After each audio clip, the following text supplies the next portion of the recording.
इस वक्त की ब्रेकिंग न्यूज। सबसे पहले दिल्ली के सब्जी मंडी इलाके में बड़ा हादसा हुआ है। अचानक 4 मंजिला इमारत ढही है। 2 बच्चों समेत 5 लोगों के दबे होने की खबर है। दमकल की 7 गाड़ियां राहत और बचाव के काम में जुटी हुई हैं। ये तस्वीरें हम आपको दिखा रहे हैं उसी घटनास्थल की। सब्जी मंडी में ये इमारत भरभरा कर गिर गई और अभी भी बताया जा रहा है, जो जानकारी मिल रही है कि कई लोग दबे हैं। 2 बच्चे भी इसमें शामिल है, जो खबर अभी तक मिल रही है। 5 लोगों के दबे होने की सूचना है। 4 मंजिला इमारत थी, अचानक ये इमारत ढह गई। 3 मंजिला ना, हिम्मत रखो।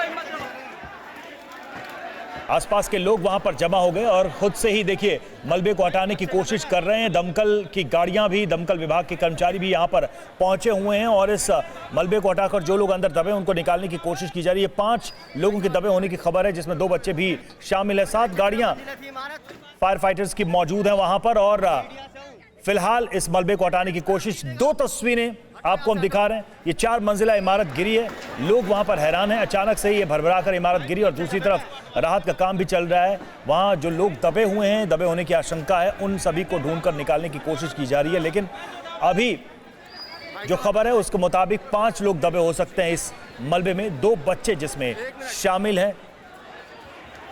दिल्ली के सब्जी मंडी का ये इलाका है जहां एक बड़ा हादसा हुआ है। 4 मंजिला इमारत ढह गई है और बताया जा रहा है कि कई लोग मलबे में दबे हुए हैं। फिलहाल जो जानकारी है, 2 बच्चों समेत 5 लोगों के दबे होने की खबर है। रेस्क्यू टीम वहां पर मौजूद है। दमकल की 7 गाड़ियां राहत और बचाव में जुटी हुई हैं। मौके पर अफरा तफरी का माहौल। लगातार बारिश भी हो रही है दिल्ली में पिछले कई दिनों से। शायद ये बिल्डिंग पुरानी होगी, इस वजह से भी कहा जा रहा है कि शायद बिल्डिंग ढह गई। हालांकि जांच होगी पूरे मामले की और जांच के बाद ही निकलकर सामने आएगा कि वजह आखिर क्या रही। फिलहाल 2 तस्वीर आपको दिखा रहे हैं। मौके पर जो अफरा तफरी का माहौल है, कई लोगों के दबे होने की सूचना है। दमकल की टीमें वहां पर तैनात हैं, लोगों को बचाने का काम किया जा रहा है। 4 मंजिला ये इमारत बताई जाती है जो कि अचानक से ढह गई, गिर गई। दिल्ली के सब्जी मंडी इलाके की पूरी घटना है। बड़ा हादसा हुआ है, 4 मंजिला इमारत ढह गई है, कई लोग मलबे में दबे हुए हैं। रेस्क्यू ऑपरेशन वहां चल रहा है। देखिए तस्वीर आपको दिखा रहे हैं, टॉप एंगल से तस्वीर दिखा रहे हैं कि किस तरीके के हालात वहां पर हैं। ये ताज़ा तस्वीर है जो आपको दिखा रहे हैं। भीड़ वहां पर इकट्ठी हो गई है क्योंकि इस भीड़ में ही कई ऐसे लोग हैं जिनके अपने मलबे में दबे हुए हैं। उनको निकालने की जद्दोजहद है, उनको निकालने की कोशिश लगातार की जा रही है। मानव हमारे साथ हमारे संवाददाता जुड़े हैं, लेकिन संजय वर्मा भी हमारे साथ जुड़े हुए हैं। सबसे पहले अपने सहयोगी संजय के पास चलेंगे। संजय, अभी क्या सिचुएशन है ग्राउंड पर, किस तरह की कोशिशें की जा रही हैं? बताया जा रहा है कि 5 लोग दबे हैं। बिल्कुल अभी मैं आपको बता दूं कि इस समय जो राहत और बचाव का काम सबसे ज्यादा जोरों पर है। सबसे पहली प्राथमिकता ये है कि जिन लोगों के दबे हुए हैं उनको निकाला जाए। लेकिन सबसे विचलित करने वाली जो जानकारी हमें मिल रही है उसमें ये बताया जा रहा है कि 2 बच्चे यहाँ पर दबे होने की आशंका बताई जा रही है, क्योंकि जिस समय ये बिल्डिंग गिरी थी उस समय सुबह का माहौल था और जो मेन रोड है, मेन रोड पर सारा मलबा आया था। उस समय चलता फिरता रोड भी है, काफी भीड़ भाड़ यहाँ पे रहती है। बताया जा रहा है कि जो उस समय बच्चे वहां से निकल रहे थे तभी अचानक उसका मलबा गिरा और उसमें वो दबे, तो उनके दबे होने की आशंका यहाँ पर जताई जा रही है। तो इसको लेकर जो राहत और बचाव का काम है वो बहुत ज्यादा तेजी स्तर पर चल रहा है। लेकिन सबसे बड़ी बात मैं आपको बता दूं कि यहाँ पर जो लोग, स्थानीय लोग हैं, उन्होंने बढ़ चढ़कर आगे काफी मदद करी है, क्योंकि प्रशासन बाद में आया था। लेकिन स्थानीय लोग यहाँ पर इन्होंने तुरंत यहाँ पर अपने मदद के लिए पहुंचे और यहाँ पर उन्होंने वहाँ पर लगातार अभी भी वो मदद करे। हालांकि अफरा तफरी का पूरी तरह से माहौल है यहाँ पर। कि रेस्क्यू ऑपरेशन वहाँ चल रहा है, कई लोगों के दबे होने की भी जानकारी है, लेकिन क्या अभी तक वजह पता चल पाई है कि इमारत कैसे ढही? कोई कारण सामने आ पाया है? अंजलि, बिल्कुल मैं आपको बता दूं कि इस समय जैसे यहाँ पे जो उत्तरी दिल्ली नगर निगम के महापौर है वहाँ पर खुद अभी विजिट करने आए थे। हमने उनसे यही बात पूछी कि क्योंकि कंस्ट्रक्शन का काम चल रहा था, नीचे रिपेयरिंग का काम चल रहा था, बिल्डिंग काफी पुरानी थी, तो क्या इसकी परमिशन एमसीडी से ली गई थी? लेकिन उन्होंने साफ कहा कि इसकी परमिशन एमसीडी से नहीं ली गई थी, क्योंकि बारिश का समय है और काफी पुरानी बिल्डिंग है। उसके चलते अचानक जिस तरह से जर्जर इमारत पूरी तरह से ढह गई है, 3 मंजिला इमारत, तो कहीं ना कहीं एक बड़ा हादसा है और कहीं ना कहीं इसमें लापरवाही भी सामने आ रही है। इसकी हालांकि जांच की जाएगी। एमसीडी के जो महापौर है उनको कहा है कि पूरी इसकी जो जांच कराएंगे उसके बाद। जैसा कि आप बता रहे हैं कि जांच तो होगी, लेकिन अभी प्राथमिकता है कि जो लोग दबे हैं उनको निकाला जाए। मानव हमारे साथ जुड़े हुए हैं, सीधे चलेंगे उनके पास। मानव, जो भवन गिरा है, जो मकान गिरा, उसके बारे में क्या जानकारी मिल रही है? पुराना मकान था, इसमें क्या परेशानी थी या फिर ज्यादा बारिश की वजह से ऐसा हुआ? क्या जानकारी मिल रही है?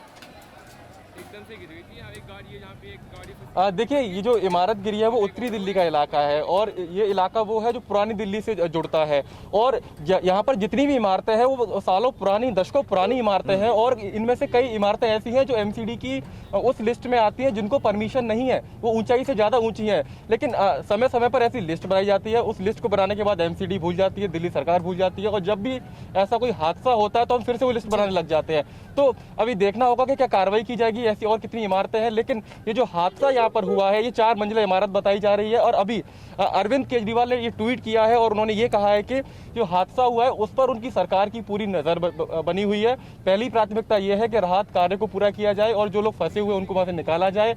इसके अलावा जो घायल लोग हैं उनको अस्पताल पहुँचाया जाए। सबसे चिंता की बात यह है, दुख की बात यह है कि ऐसा जताया जा रहा है कि उस मलबे के नीचे बच्चे दबे हो सकते हैं। तो ये आशंका काफ़ी अपने आप में, क्योंकि बच्चे हैं और जैसी तस्वीर हमने वहाँ से देखी है, एक तरह से जो उनके परिजन है वो एक तरह से रो रहे हैं, बिलख रहे हैं। तो अब कोशिश यही है कि किसी तरीके से मलबा हटाया जाए, उसके नीचे कौन दबा हुआ उनको निकाला जाए मलबे में अगर वो दबे हुए हैं तो। लेकिन जरा ये बताइए मानव, तस्वीरें जो हम देख पा रहे हैं, घनी आबादी वाला ये पूरा इलाका दिखता है, हादसे के पीछे वजह क्या रही इसकी तो जांच होगी, लेकिन क्या इन्फॉर्मेशन आप तक पहुंची है? 4 मंजिला इमारत में कितने लोग रहते थे, कितने लोगों के दबे होने की जानकारी मिल पाई है? देखिए, सब्जी मंडी का और इलाका है, काफ़ी पुराना इलाका है और हर समय ही आप दिन के किसी भी पहर में यहाँ पर पहुँचेंगे तो आपको उतनी ही भीड़ मिलेगी और लोग तो रहते हैं। इसके अलावा दुकानें भी वहाँ पर छोटी छोटी दुकानें हैं और हर वर्ग के लोग रहते हैं, क्योंकि पुरानी दिल्ली काफ़ी मतलब उसका अपना एक इतिहास है। तो ये कहना अभी मुश्किल होगा कि कितने लोग इमारत में रहते हैं, लेकिन जो जानकारी फिलहाल यही है कि काफ़ी लोग वहाँ रहते हैं, दुकानें भी हैं और काफ़ी चहल पहल हर वक्त वहाँ पर देखने को मिलती है। अंजलि, तो बस अब यही भगवान से उम्मीद कर सकते हैं कि कम से कम लोग इस हादसे के शिकार हुए हों और अगर शिकार हुए तो उनको समय पर इलाज मिल जाए और आगे भविष्य में मानो जैसा बता रहे हैं कि पुराना मकान था, पुराना स्ट्रक्चर था और ऐसे में इस तरह के जो मकान उनके गिरने की संभावना बनी रहती, तो इसका मतलब है कि अगर ये इलाका पुराना है, इतना संकरा है, तो यहाँ और भी मकान होंगे और भी बिल्डिंग्स होगी जिन पर ऐसा ही खतरा मंडरा रहा होगा। बिल्कुल बिल्कुल, मैं लगातार मैं अपनी बात शुरू कर रहा था, मैंने शुरुआत में यही कहा कि दिल्ली में और जितने भी बड़े शहर हैं वहाँ पर ऐसी सैकड़ों इमारतें होती हैं। जब भी ऐसा हादसा होता है तो हम एक लिस्ट बनाने लग जाते हैं, सरकार उसकी लिस्ट बनाती है, मीडिया उसकी पड़ताल करता है, एमसीडी उसकी पड़ताल करता है, लेकिन जब लंबे समय तक कोई ऐसा हादसा नहीं होता तो सब भूल जाते हैं और कहीं ना कहीं इसमें सरकार और एमसीडी पूरी तरह जिम्मेदार है। अगर जाँच में ये पता लगता है कि इमारत को इजाज़त नहीं थी, एमसीडी की परमिशन नहीं, तो कहीं ना कहीं एमसीडी भी उतनी ही जिम्मेदार रहेगी कि समय रहते हुए इसमें कार्रवाई क्यों नहीं की। क्योंकि अभी जानकारी यही मिल रही है कि जो जैसे हमारे सहयोगी अभी जानकारी दे रहे थे कि एमसीडी की जो मेयर है उन्होंने ये कहा कि इसको परमिशन नहीं थी। अगर आपने कह दिया है कि इमारत को परमिशन नहीं थी, लेकिन ये भी तो आपकी जिम्मेदारी है कि अगर उसको परमिशन नहीं है तो इस इमारत को ढहाया जाए। अगर बारिश के समय में इमारत गिर सकती है तो उसको कार्रवाई की जाए। कर लिया गया, लेकिन ये बताइए पिछले कई दिनों से बारिश हो रही है दिल्ली में, मौसम विभाग ने भी अलर्ट जारी किया था, तो आखिर में एमसीडी ऐसे मकानों को चिन्हित क्यों नहीं करती है जिसकी इतनी जर्जर हालत है? और हमारे साथ अतुल गर्ग जुड़ चुके हैं, निदेशक है दिल्ली फायर सर्विस के। अतुल जी, पहले तो ये बताइए कि आपके पास आधिकारिक तौर पर क्या जानकारी है, कितने लोग दबे हैं, किस तरह से लोगों को वहां से बचाया जा रहा, निकाला जा रहा? ये देखिए, 11:50 की कॉल थी। हमने पहले 5 टेंडर भेजे थे, बाद में 2 टेंडर और भेजे।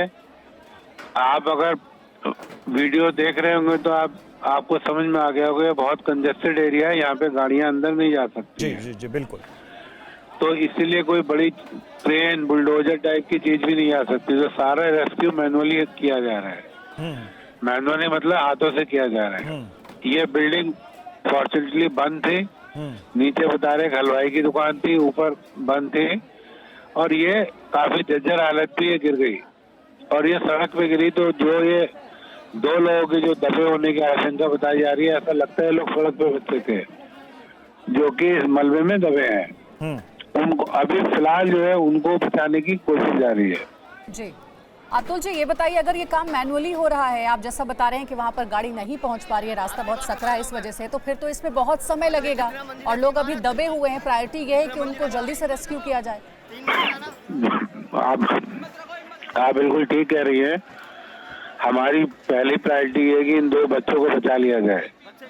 उसके बाद जो है फिर जो है इसमें कोशिश की जाएगी कि कोई और छोटी केस उससे मिलती है उससे किया जाए। फिलहाल फर्स्ट प्रायोरिटी ये है और इसमें टाइम जरूर लगेगा क्योंकि हम किसी मशीन का उपयोग नहीं कर सकते हैं। हम सिर्फ हाथ से या खुरपी कुल्हाड़ी जो होती है उनसे ही इस्तेमाल करेंगे और बाकी जो अगल बगल की बिल्डिंग है उनकी भी हालत बहुत अच्छी नहीं है। आप देखें तो अगल बगल की बिल्डिंग को खाली करा लिया गया है, बगल वाली बिल्डिंग में डैमेज है, तो इसलिए बिल्डिंग की हालत बहुत अच्छी नहीं है। जी, कितने बजे सूचना मिली जो आप बता रहे थे और कितना समय लगा आप लोगों को वहां तक पहुंचने के लिए? क्योंकि आप बता रहे हैं कि कोई बड़ी मशीन नहीं जा सकती, तो मैनुअली कितने लोगों को रश कराया गया सबसे पहले? क्योंकि हम ये भी देख रहे हैं कि लोकल लोग काफी लगे हुए हैं वो मलबा हटाने में साथ में आप लोगों को। जी जी, ये 11:50 पे कॉल मिली थी, हमने 5 गाड़ियां भेजी थी। एक गाड़ी में लगभग आप समझिए 4 से 5 आदमी होते हैं, तो शुरू में हमने 20 आदमी, करीब 20 से 22 आदमी भेजे थे। जी, और कितना वक्त लगे, कुछ अंदाजा आप बताइए? जो सिचुएशन आप देख रहे हैं, क्योंकि तस्वीर हम भी देख रहे हैं, और जो एक आपने मजबूरी बताई कि वहां पर हम बहुत तेजी से मशीनों की कमी में काम नहीं कर सकते, तो एक टेंटेटिव क्या लग रहा है आपको कि कितने समय तक आप पूरे मलबे को खंगाल पाएंगे? देखिए, इसमें टाइम लगेगा, 3-4 घंटे कम से कम लगेंगे टू रेस्क्यू जो बच्चे दबे हुए हैं उनको। शुक्रिया आपका अतुल जी, पूरी जानकारी हम तक पहुंचाने के लिए। तो दिल्ली फायर सर्विस से निदेशक अतुल गर्ग जी हमारे साथ जुड़े हुए थे। ऑफिशियली उन्होंने जानकारी दी है कि 2 लोग मलबे में दबे हुए हैं, 2 बच्चे बताए जा रहे हैं जिनको निकालने की कोशिश है, और चुनौती ये है कि वहां पर भारी मशीन नहीं पहुंच सकती, इसलिए मैनुअली रेस्क्यू ऑपरेशन किया जा रहा है। तो लगातार ये तस्वीरें हम आपको दिखा रहे हैं, और जैसा कि अतुल गर्ग ने बताया कि इलाका इतना संकरा है, वहाँ पर कोई भी हैवी मशीन नहीं जा सकती, इसलिए ये पूरा काम मैनुअली करना पड़ रहा है। तो एक तो उसकी वजह से दिक्कत, और दूसरा ये कि आसपास के भी कई मकान ऐसे ही हैं जो उसके साथ लगे हुए, उनको भी खाली कराया गया, वहाँ से लोगों को हटाया गया है, ताकि अगर कोई दूसरा मकान भी इसकी जद में आता है या फिर इसी तरह की कोई घटना होती है तो ऐसे में जान का नुकसान ना हो।